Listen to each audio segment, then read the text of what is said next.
In this video, we'll see how to add a date picker to a Google Sheets column, making date entry faster and more accurate. A date picker is a small calendar pop-up that appears when you click a cell, so you can choose a date instead of typing it. Here, we have a sales data sheet, and we want to apply a date picker to the entire date column. First, click on the column header for date to select the whole column. With the column selected, open the data menu at the top. From that menu, choose Data Validation. That opens the Data Validation Rules panel on the right, where we'll add a new rule. Click the plus Add Rule button to start creating one.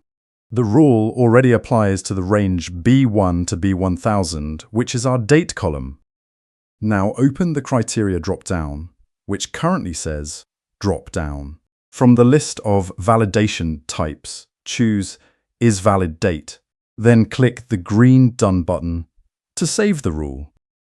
Now the date column has a validation rule that only allows valid dates, and it also enables the date picker. To test it, double-click on a cell in that column, like B2. A calendar pop-up appears for the current month, letting you pick any date.